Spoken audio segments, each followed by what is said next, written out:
Amados hermanos, la paz de Dios. Los saludamos en nombre de nuestro Señor Jesucristo, deseando que todos y cada uno de ustedes se encuentren muy bien, que usted y su familia se encuentren en bendición en la presencia de nuestro Señor y Salvador. Llegamos a este último tema del mes de la Biblia. Concluimos con este hermoso tema que lleva por título Una iglesia victoriosa.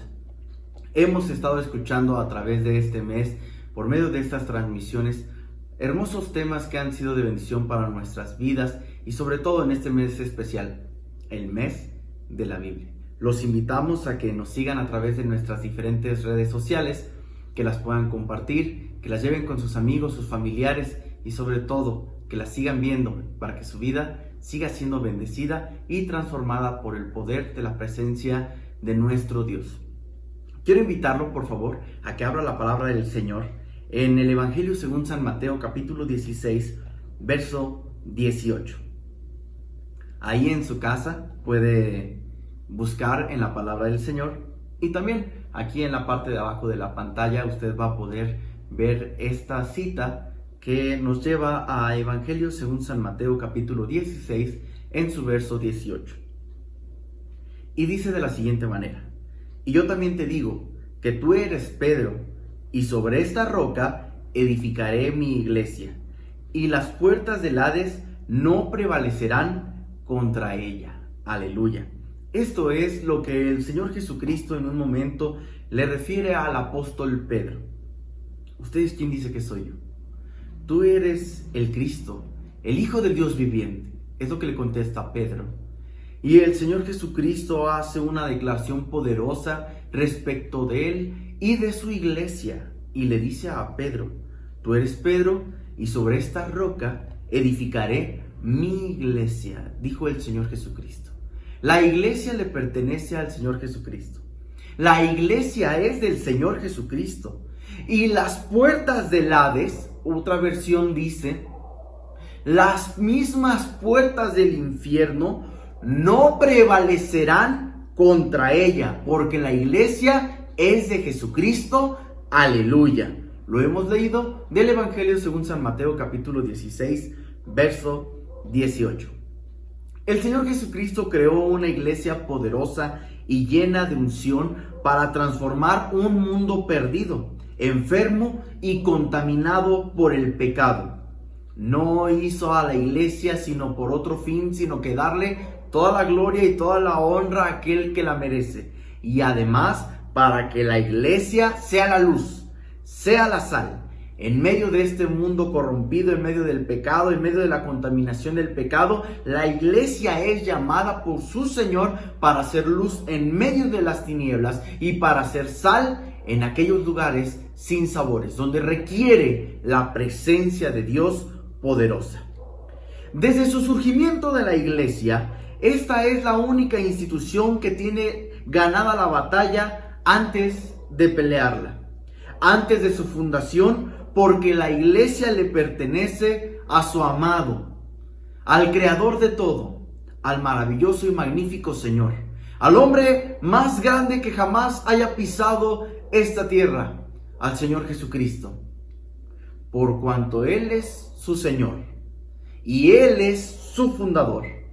Esta iglesia, la iglesia, es el único ente espiritual sobre la faz de la tierra que tiene ganada la batalla, aún antes de pelearla, porque el Señor Jesucristo ya obtuvo la victoria en la cruz del Calvario. Aleluya. La iglesia primitiva es un ejemplo hermoso de victoria. De cientos de seguidores, de cientos de hombres que seguían al maestro, quedaron únicamente 120. Pero esos 120 fueron llamados con un propósito y fueron verdaderos seguidores de nuestro Señor Jesucristo, verdaderos discípulos. Y lo encontramos en el libro de Hechos. Lo vimos hace 8 días en la escuela dominical pasada. Algunos lo llaman Hechos de los Apóstoles, Hechos del Espíritu Santo. Y el libro de los Hechos, como bien se refería, se sigue escribiendo, porque la iglesia sigue caminando, la iglesia está viva, la iglesia tiene poder en el nombre de nuestro Señor Jesucristo. Dice Hechos capítulo 1, verso 15 de la siguiente manera: en aquellos días Pedro se levantó en medio de los hermanos, y los reunidos eran como 120 en número. De cientos pasaron a un pequeño grupo de 120, pero 120 efectivos, verdaderos discípulos, 120 que amaban a su Señor y su Salvador, y que además esperaban una promesa. Dice Hechos capítulo 1, verso 8: pero recibiréis poder. Aquí está hablando el mismo Señor Jesucristo, y le está hablando a aquellos que comenzarían la fundación de la iglesia. Y les dice de la siguiente manera: recibirán poder cuando haya venido sobre vosotros el Espíritu Santo, y me serán testigos en Jerusalén, en Judea, en Samaria y hasta lo último de la tierra. Dice Hechos capítulo 1, verso 8, empezando por Jerusalén, y después por Judea, y después por Samaria, y después por toda la tierra. La promesa fue de nuestro Señor, la promesa fue del Señor Jesucristo, y se la dejó a aquellos hombres, y además la promesa llegó. Es lo que conocemos todos nosotros como el día de Pentecostés, 50 días después de la Pascua, como lo vemos en Levítico capítulo 23, versos del 15 al 16. También se le llamaba fiesta de la siega, y fiesta de las semanas, o el día de las primicias. Cuando llegó el día de Pentecostés, estaban todos unánimes juntos. Dice la palabra de Dios: y de repente vino del cielo un estruendo como de un viento recio que soplaba, el cual llenó la casa donde estaban sentados. Y se les aparecieron lenguas repartidas como de fuego, asentándose sobre cada uno de ellos, y fueron todos llenos del Espíritu Santo, y comenzaron a hablar otras lenguas, según el Espíritu les daba que hablasen. Moraban entonces en Jerusalén judíos, varones piadosos, de todas las naciones bajo el cielo. Y hecho este estruendo, se juntó la multitud, y estaban confusos, porque cada uno les oía hablar en su propia lengua, y estaban atónitos y maravillados, diciendo: mirad, ¿no son los galileos todos estos que hablan? ¿Cómo pues les oímos nosotros hablar cada uno en nuestra lengua en la que hemos nacido? Partos, medos, elamitas, y los que habitamos en Mesopotamia, en Judea, en Capadocia, en el Ponto y en Asia, en Frigia y en Panfilia, en Egipto y en las regiones de África más allá de Cirene, romanos, aquí residentes, tanto judíos como prosélitos, cretenses y árabes, les oímos hablar en nuestras lenguas las maravillas de Dios. Y estaban todos atónitos y perplejos, diciéndose unos a otros: ¿qué quiere decir esto? Mas otros, burlándose, decían: están llenos de mosto. Lo encontramos en Hechos capítulo 2, verso del 1 al 13, lo que acabamos de leer. Este acontecimiento importante marcó el inicio de la iglesia de nuestro Señor y Salvador. Este acontecimiento poderoso marcó el inicio de una vida victoriosa de la iglesia primitiva, que hasta el día de hoy podemos asegurar cómo el Espíritu Santo de Dios está con nosotros. Pero tenía una situación particular esta iglesia. Dice la palabra de Dios que estaban unánimes juntos. Esto es, que todos estaban en el mismo sentir. Queridos hermanos, ¿se imagina usted lo hermoso que llegó a ser este momento?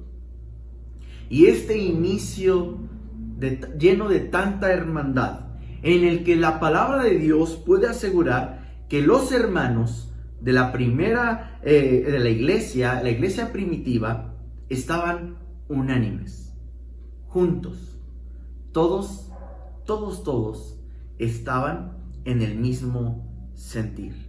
Y es que este sentimiento de unidad y de hermandad es solamente sembrado por el Espíritu Santo. Y es esto lo que hace a una iglesia fuerte, a una iglesia victoriosa, a una iglesia llena del poder del Espíritu Santo. Una iglesia que va a vencer cualesquiera sean sus obstáculos, cualesquiera sean las batallas. Esta iglesia unida, esta iglesia que se encontraba unánime, encontró su victoria absoluta en el nombre de nuestro Señor Jesucristo. La palabra dice en Hechos 2, capítulo 2, verso 4, que fueron llenos del Espíritu Santo. El verso 4 dice de la siguiente manera: y fueron todos llenos del Espíritu Santo y comenzaron a hablar en otras lenguas, según el Espíritu les daba que hablasen. Primero se les anuncia la promesa, segundo esperan la promesa y tercero reciben la promesa porque lo creyeron. Algo muy importante que usted y yo debemos comprender es que la fe es vital para que este cuerpo, el cuerpo de nuestro Señor, la iglesia del Señor Jesucristo pueda avanzar. Es que tiene que tener fe, es que tiene que creer. Y lo más importante es en creer que nuestro Señor Jesucristo, nuestro Salvador, ya ha conseguido todas nuestras victorias en la cruz del Calvario. Tiene que creer.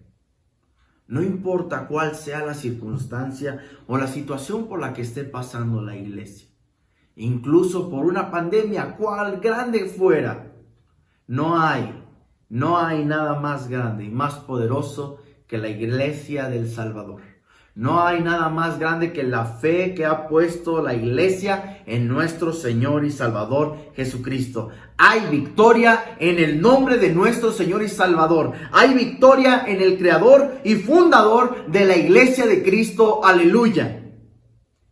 ¿Cuáles fueron las particularidades de esta iglesia primitiva, una iglesia victoriosa?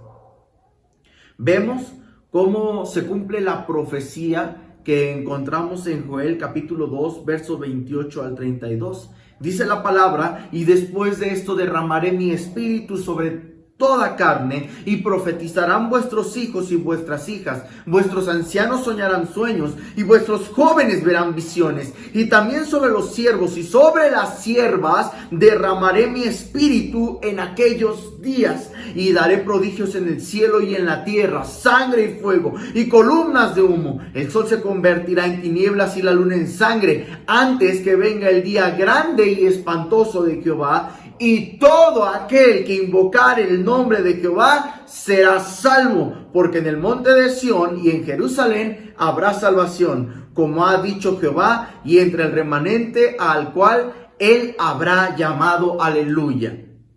También encontramos lo que dice la palabra del Señor. Entonces Pedro, fíjese lo que hizo Pedro en el instante, poniéndose en pie con los 11, con sus hermanos, alzó la voz y les habló diciendo: varones judíos y todos los que habitáis en Jerusalén, esto os sea notorio y oíd mis palabras. Fíjese lo hermoso. De inmediato la iglesia tomó acción en cuanto recibieron la promesa del Espíritu Santo. En el momento, Pedro aprovechó la ocasión para anunciar el evangelio de nuestro Señor Jesucristo, y que la salvación únicamente vendría a través del Salvador de las vidas, el Salvador de las almas. Su nombre es Cristo, su nombre es Jesucristo. Y Pedro, consciente de la victoria que el maestro ya había preparado para la iglesia, en el momento se levanta y anuncia que hay uno que es sobre todas las cosas,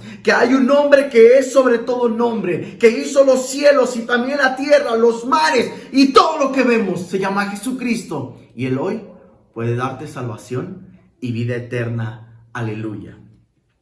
Esa es la victoria más hermosa. Esa es la victoria más hermosa a la que puede llegar la iglesia. Alcanzar la salvación que ha prometido y ha entregado en la cruz del Calvario nuestro Señor y Salvador. Aleluya. De inmediato, en cuanto comienza la predicación del Evangelio, este grupo pequeño pero poderoso del Señor tomó acción y comenzaron a predicar la palabra.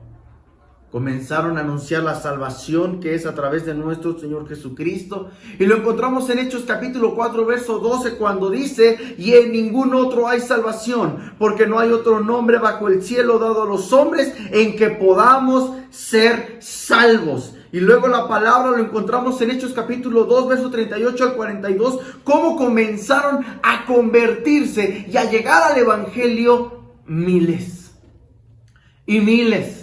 Y miles, y comenzaron a escuchar que este era el evangelio de nuestro Señor Jesucristo, y la victoria de la iglesia comenzó a engrandecerse, porque no la dirigía un hombre, porque no la capitaneaba un líder, no la capitaneaba una persona. El capitán y líder de esta iglesia se llama Jesucristo. Es por eso que su victoria fue engrandecida. Pedro les dijo: arrepentíos y bautícese cada uno de vosotros en el nombre de Jesucristo para perdón de los pecados, y recibiréis el don del Espíritu Santo, porque para vosotros es la promesa, y para vuestros hijos y para todos los que están lejos, para cuantos el Señor nuestro Dios llamare. Y con otras muchas palabras testificaba y les exhortaba, diciendo: sed salvos de esta perversa generación. Así que los que recibieron su palabra fueron bautizados, y se añadieron aquel día como 3,000 personas, y perseveraban en la doctrina de los apóstoles, en la comunión unos con otros, en el partimiento del pan y en las oraciones, y todos permanecían unánimes juntos. ¿Cuántos se convirtieron aquel día? 3,000. Y después otros 1,000. Y después otros 1,000. Hechos capítulo 4, verso 4 dice así: pero muchos de los que habían oído la palabra creyeron, y el número de los varones era como 5,000. La tradición en aquella época contaba únicamente a los varones. Por eso es que dice: y el número de los varones era como 5,000, pero eran varones, niños, mujeres y más, que recibieron el evangelio y creyeron en el Señor Jesucristo ese día. Los discípulos comenzaron a multiplicarse, comenzaron a seguir predicando el evangelio, y el evangelio fue avanzando y creciendo. Y dice en Hechos capítulo 6, verso 7: y crecía la palabra del Señor, y el número de los discípulos se multiplicaba grandemente en Jerusalén. También muchos de los sacerdotes obedecían a la fe. ¿Se da cuenta de la victoria que el Señor Jesucristo, tan grande y poderosa, dejó para su iglesia, para que creyese? Además, otra de las características, otro de los rasgos de sus particularidades, es que había sanidades. Lo encontramos en Hechos capítulo 3, versos del 1 al 10. Encontramos que había milagros, señales, maravillas y muchas otras cosas que el Espíritu Santo dotó a su iglesia primitiva, victoriosa en aquella época. Quiero decirle algo: es una hermosa bendición y un hermoso testimonio escuchar y leer de la palabra del Señor acerca de cómo la iglesia fue triunfante y victoriosa. Pero quiero decirle que la iglesia sigue siendo liderada, sigue siendo su fundador, sigue siendo su amado, el Señor Jesucristo. Y el Espíritu Santo sigue siendo el mismo. El Señor no cambia. Él es el mismo ayer, hoy y por los siglos. La verdadera victoria de la iglesia no comprende en la cantidad de número de seguidores que tenga, ni en sus redes sociales, ni en su membresía. No consiste en cuántos autos nuevos consiga, ni cuántas propiedades, ni cuántos inmuebles pueda obtener, ni cuántos seguidores o followers pueda tener en sus redes distintas, en sus redes sociales. No consiste en eso la victoria de la iglesia. No consiste en cuántos se conectan a ver esta transmisión. La verdadera victoria de la iglesia en el Señor es aquella victoria, es la iglesia que cree con todo su corazón que Jesucristo es el Señor y Salvador de la iglesia y que está dispuesta a cumplir con el propósito que su Señor le sembró en esta tierra. Y es predicar el evangelio. Y tener la certeza, la plena certidumbre de fe de que un día nos encontraremos con nuestro Salvador de una vez y para siempre. Y alabaremos su nombre por toda la eternidad. Esa es la verdadera victoria de la iglesia. Que su nombre sea alabado. Aleluya. ¿Qué es lo que la iglesia puede hacer hoy? Extender el reino de Dios, continuar predicando el evangelio, continuar llevando su palabra, anunciando a aquellos que se encuentran en tinieblas que Jesucristo es el Salvador de las almas. Algunos creemos que esta expresión de que ni siquiera las puertas del Hades prevalecerán contra la iglesia, imaginan que la iglesia está arrinconada, ahí temerosa por todo lo que el infierno y sus huestes puedan hacer en contra de la iglesia. Pero no es así, es todo lo contrario, queridos hermanos. Es la iglesia sometiendo las puertas del Hades, intentando penetrar para sacar de las llamas del mismísimo infierno a aquellas almas que se encuentran esclavizadas por el enemigo de nuestras almas y llevarlas al conocimiento de la palabra y de la plenitud del evangelio para que conozcan a Jesucristo y un día puedan vivir eternamente y para siempre con Él. ¡Aleluya! ¿Qué es lo que puede hacer la iglesia el día de hoy? Afectar a la sociedad con un mensaje restaurador, un mensaje de esperanza, un mensaje que les llene el corazón, que les llene el alma, no solo el sentimiento, no solo las emociones, sino un mensaje que pueda transformar su alma, un evangelio puro, completo, no diluido, un evangelio que llegue a lo profundo del corazón y que pueda causar arrepentimiento en el corazón de las personas y ellos puedan reconocer que solo Jesucristo sana, salva y tiene poder. Aleluya. ¿Qué es lo que puede hacer la iglesia hoy? Sanar a la sociedad, llevando este hermoso evangelio de poder. Predicar el evangelio verdadero, el evangelio bíblico. Dice su palabra en segunda carta a los Corintios capítulo 6 verso 17, por lo cual salid de en medio de ellos y apartaos, dice el Señor, y no toquéis lo inmundo, y yo, dice el Señor, os recibiré. No se refiere a que, bueno, nos vamos a salir y ya que se salven como puedan. No, se refiere a que no nos amoldemos, como dice el apóstol Pablo, al modo de vida de este mundo, que no nos conformemos, que no nos amoldemos a cómo es este mundo, sino que salgamos de en medio de ellos y que nos apartemos, dice el Señor, y no tocar lo inmundo, dice el Señor, y yo os recibiré.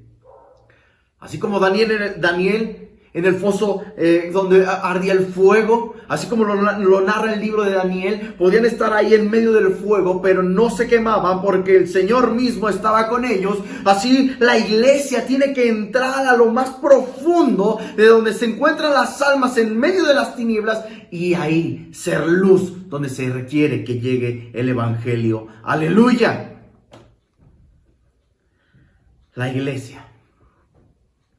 La iglesia victoriosa es la institución más poderosa que Dios tiene para mejorar la vida y la existencia del hombre. Es el modo de congregación de los hijos de Dios, la institución poderosa y marcada por el Señor, la cual puede acercarte el evangelio a tu corazón. Carlos Marx pensó que después de que él muriera, se acabaría la iglesia. Bueno, pues él murió. su filosofía. Algunos la predican, la anuncian, y no se murió la iglesia. Porque la iglesia no está sujeta a la voluntad del hombre. La iglesia le pertenece a su amado Salvador. Voltaire dijo: de aquí a 50 años desaparecerá la Biblia. Y bueno, la historia inglesa nos cuenta que cuando él murió, las sociedades bíblicas británicas compraron la casa de este hombre, donde se instauró después una imprenta, y ahí se producirían muchísimas Biblias para la predicación del Evangelio. Un anciano francés dijo: muchos martillos se han gastado en el yunque de la iglesia. Mucho esfuerzo se ha logrado, muchas cosas se han avanzado, pero no es por la voluntad ni el esfuerzo del hombre, es por la gracia que nos sostiene de nuestro Señor y Salvador Jesucristo. La promesa de Dios, la promesa de nuestro Salvador, es que ni el mismísimo infierno podrá contra la iglesia del Señor Jesucristo. La iglesia debe afectar a la sociedad. Si no fuera así, la sociedad infectaría a la misma sociedad. La iglesia de hoy debe ser la misma que la de ayer. Una iglesia llena del poder del Espíritu Santo y que tiene su plena confianza en su Señor y Salvador, que ha cambiado muchas cosas, muchas herramientas ahora nosotros tenemos a nuestro alcance. Este medio hermoso por el que podemos llegar a diferentes hogares. Pero la iglesia y su llenura es la misma. La iglesia es la misma que verá un día a su Señor y Salvador y escuchará de su boca decir: bien, buen siervo y fiel. En lo poco has sido fiel, en lo mucho te pondré. Entra en el gozo de tu Señor. El Señor no ha prometido a su iglesia que no habrá batallas. Él ha prometido que estaría con su iglesia en cada una de ellas. No hay una promesa donde encontremos que diga: seguidme y no tendrás más luchas, no tendrás más problemas. No lo hay. Pero hay una hermosa promesa que dice: en el mundo tendréis aflicciones, pero confiad, yo ya vencí al mundo, dice el Cristo vivo. Aleluya.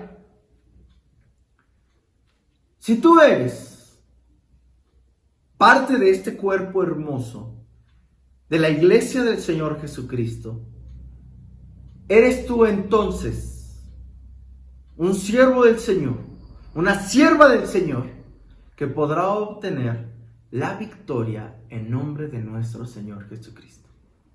Yo te invito a que seas parte de esta institución poderosa que se ha beneficiado del poder de su Espíritu Santo y de su gracia restauradora. Yo te invito a que asumas tu papel, a que asumas ahí en tu lugar la responsabilidad de ser miembro de la iglesia de nuestro Señor Jesucristo, parte del cuerpo de su Señor. Y encima y maravillosamente lo dice la palabra, la novia del amado. Somos nosotros quienes esperamos la venida de nuestro Señor y Salvador. Somos nosotros la institución que Él ha marcado y ha determinado que obtendrá todas y cada una de sus victorias al doblar sus rodillas delante de su Señor. Oremos. Señor, te damos muchas gracias. Gracias, Padre Celestial, porque nos permites acercarnos a ti. Nos permites, Señor, elevar nuestra oración a ti. Nos permites, Señor, creer en ti. Nos permites, Padre Celestial, tener la confianza, tener la fe, Padre Celestial, de que nuestro fundamento está firme. Nuestro fundamento no puede ser removido. Nuestro fundamento está en nuestro Señor y nuestro Salvador Jesucristo. No será removido, no será vencido, porque ni siquiera las puertas del infierno prevalecerán contra su iglesia, y nosotros lo creemos. La iglesia primitiva nos dio el testimonio de cómo alcanzaron todas y cada una de las promesas que tú les diste porque creyeron. nosotros también creemos. Nosotros creemos que tú harás cosas hermosas en la iglesia, en cada institución espiritual que has determinado tú como iglesia para que se levante y predique el evangelio. El templo podría estar cerrado, como lo hemos comentado. Los templos pueden estar cerrados de manera temporal, pero la iglesia no se ha cerrado. La iglesia no se ha vencido. La iglesia no ha perdido la batalla, porque la iglesia sigue abierta en cada hogar, en cada familia. Y es tu Espíritu quien nos sustenta. Y es tu Espíritu Santo quien nos sostiene. Tu palabra dice, tu buen Espíritu nos guíe a tierra de rectitud en todo tiempo. Te lo suplicamos en el nombre que es sobre todo nombre, en el nombre poderoso de nuestro Señor Jesucristo. Amén. Amados hermanos, ha llegado el final de esta transmisión. Los invitamos a que sigan estas transmisiones, estas predicaciones durante la semana y todos los fines de semana a través de suroriente.icr.org, y también puedan contemplar la transmisión que se ha preparado de manera especial para los niños, para los jóvenes, para los secundarios, para los intermedios, para todas las sociedades que sigan en sus veladas, las guardias de oración, en sus vigilias, y que el Señor sea con esta hermosa y amada iglesia. Vamos a terminar este momento especial leyendo la palabra del Señor, como lo dice en el Salmo 23.